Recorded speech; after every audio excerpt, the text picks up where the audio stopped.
नमस्कार, मैं हूं जर्नलिस्ट राजन और प्रतिभाओं की खोज में मैं दो बहनों के पास पहुंचा हूं। ममता और अंजलि हैं और इनके गीत जो है लगातार सोशल मीडिया पे वायरल हो रहे हैं। देवरिया कांड को लेकर के इन्होंने गीत लिखा है। आपको बता दें कि जौनपुर की बहुत सी ऐसी प्रतिभाएं हैं जो गाँव में दबी हुई हैं, जिनको हम निखारने काम कर रहे हैं, जिनको आप तक लाने का काम कर रहे हैं। और ये दो बहनें इसी कड़ी में आज हमारे साथ हैं। ममता और अंजलि जी, आप लोग का बहुत बहुत स्वागत है हमारे चैनल पर। क्या कहेंगे आप सबसे पहले हमारे दर्शकों से? जी भैया, राजन भैया के चैनल के माध्यम से हम सभी दर्शकों का पैर छू के प्रणाम करते हैं।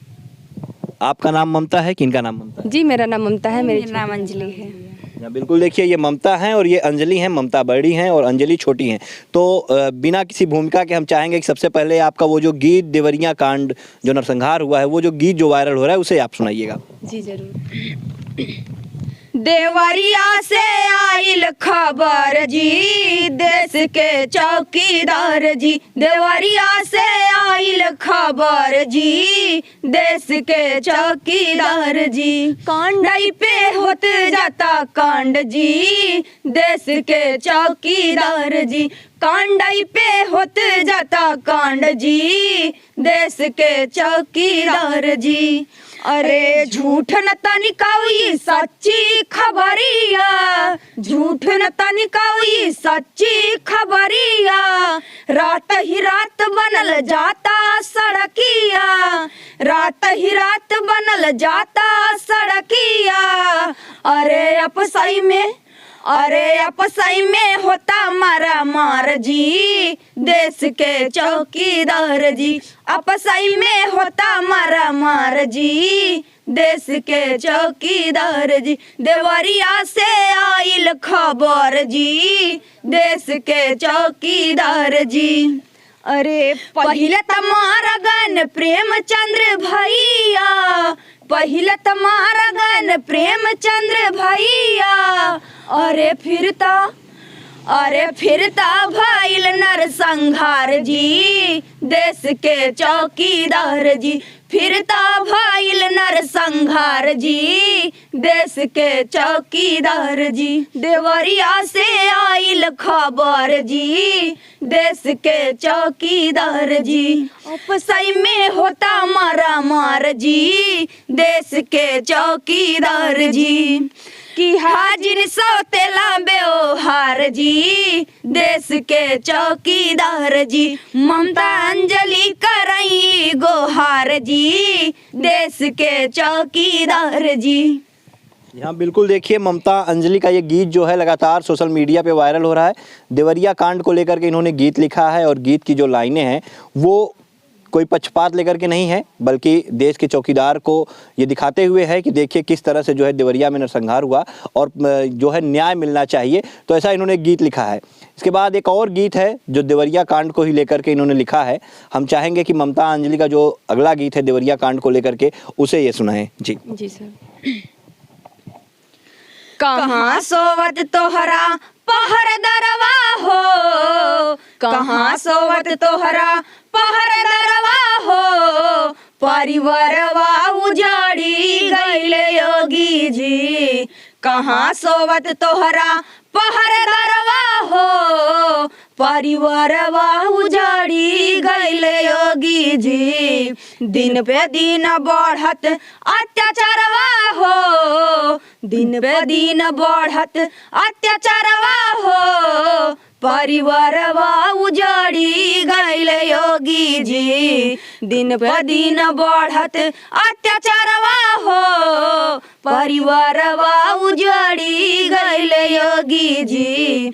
देवरिया जैसन घटना रोज रोज होई, देवरिया जैसन घटना रोज रोज होई। शासन प्रशासन तोहरा अगर ऐसन सोई, शासन प्रशासन तोहरा अगर ऐसन सोई।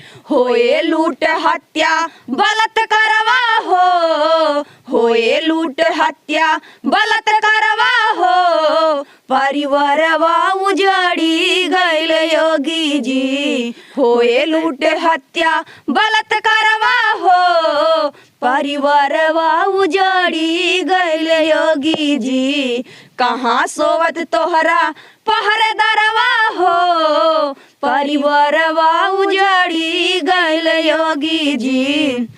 खूनवा से लाल भैली रुद्रपुर धरतिया, खूनवा से लाल भैली फतेहपुर धरतिया। यादव ब्राह्मण घर ऊपर आयस विपतिया, यादव ब्राह्मण घर ऊपर आयस विपतिया। ऐसन होई गइल नरसंघरवा हो, ऐसन होई गइल नरसंघरवा हो, परिवारवा उजड़ी गइल योगी जी। ऐसन होई गइल नरसंघरवा हो, परिवारवा उजड़ी गइल योगी जी। कहाँ सोवत तोहरा पहरेदारवा हो, परिवारवा उजड़ी गइल योगी जी। भाईचारा खत्म होते गाँव और शहरिया, भाईचारा खत्म होते गाँव और शहरिया। ईर्ष्या जलन के ऐसन फैलती बीमारिया, ईर्ष्या जलन के ऐसन फैलती बीमारिया। ललन ममता ये करना उपचारवा हो, ललन अंजलि ये करना उपचारवा हो, परिवारवा उजड़ी गइल योगी जी। कहाँ सोवत तोहरा पहरेदारवा हो, परिवारवा उजड़ी गइल योगी जी। क्या बात है। देखिए, चौकीदार के बाद योगी जी को भी जो है गीत के माध्यम से इन्होंने सवाल किया है कि आखिर वो पहरेदार आपका कहाँ पे सोया हुआ है, कि एक परिवार जो है, कई परिवार जो है वो उजड़ गए।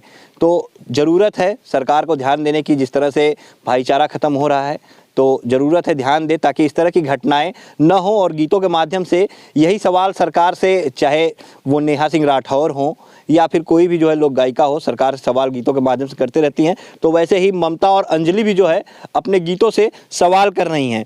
और एक और गीत आपके खजाने में है, देवरिया कांड को लेकर के हमें पता चला है, तो हम चाहेंगे कि वो जो दूसरा गीत है उसे भी आप ज़रा सुनाइएगा। जी जरूर। कौन सा चंदा वाला का? वो पुकार सुना या फिर यही सुना दीजिए जो भी हो। जी ठीक है।